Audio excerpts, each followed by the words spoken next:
पर वो जो हेलीपैड बनाया जाएगा, इस हेलीपैड को बनाने का सबसे बड़ा उद्देश्य क्या है? देखिए, हेलीपैड कैंपस हमारा बहुत बड़ा है, लगभग 100 एकड़ का है।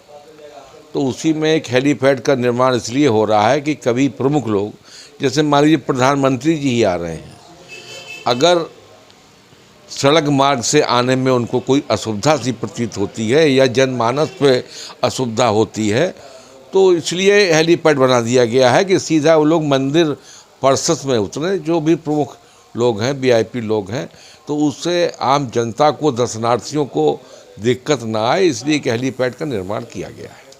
और जी।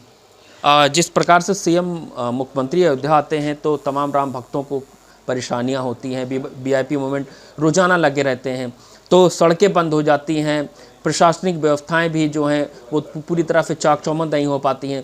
तो ये तमाम फैसले जो हैं ये ट्रस्ट ने लिया है। ट्रस्ट और प्रशासन मिलकर के निर्णय लेता है, क्योंकि प्रशासन ही व्यवस्था की काम देखता है। तो प्रशासन का ही था कि यहाँ पर एक हेलीपैड रहेगा तो वो सुविधाजनक रहेगा।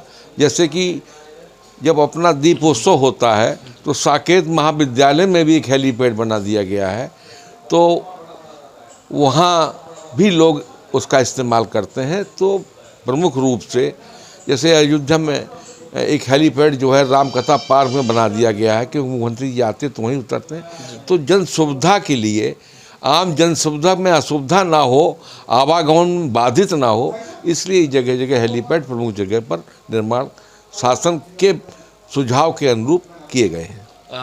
अभी तो राम भक्तों को प्रधानमंत्री मोदी जी ने एक बड़ी सौगात भी दी है। अंतर्राष्ट्रीय श्री राम एयरपोर्ट बन करके तैयार हो गया और एयरपोर्ट शुरू भी हो गया है। अब ये भी एक कहा जाए कि राम भक्तों को एक तरह से तोहफा ही होगा।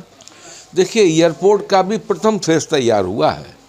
अभी तो हमारी जो है देश के अंदर की फ़्लाइट यहाँ आएंगी जाएंगी, और कनेक्टिविटी लगभग देश के हर प्रमुख शहर से, चाहे वो चेन्नई हो, चाहे वो कलकत्ता हो, चाहे वो बॉम्बे हो, पूना हो, दिल्ली हो, प्रमुख शहरों से अभी कनेक्टिविटी रहेगी। लेकिन जब फेज़ 2 तैयार हो जाएगा, पूर्ण अंतर्राष्ट्रीय हवाई अड्डे का जब उसको स्वरूप मिल जाएगा, तो फिर विदेशी फ़्लाइट भी यहाँ पर आएंगी, क्योंकि बोइंग जहाज़ उतरने की पूरी तैयार सुविधा हो जाएगी। और इतना सुंदर एयरपोर्ट है, मैं समझता हूँ कि जो लोग यात्री यहाँ पर आएंगे वो देखेंगे तो देश में शायद ही ऐसा खूबसूरत एयरपोर्ट कहीं और बना हो।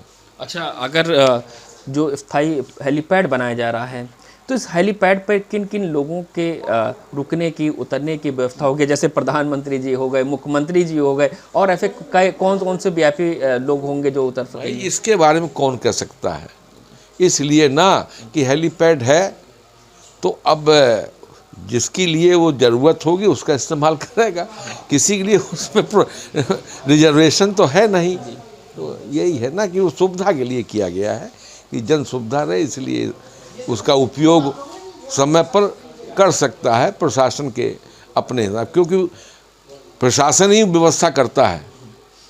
उसने कहा नहीं साहब यहाँ उतरेंगे तो भाई उतार लो, बना है। तो प्रशासनिक दृष्टि से जन असुविधा ना हो, इसलिए ये निर्माण हुआ है।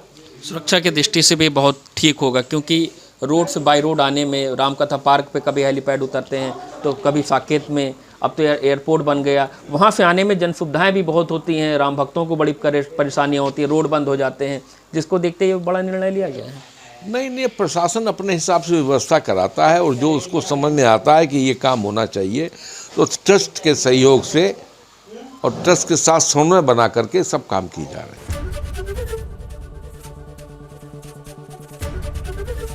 एबीपी गंगा, खबर आपकी, जुबान आपकी।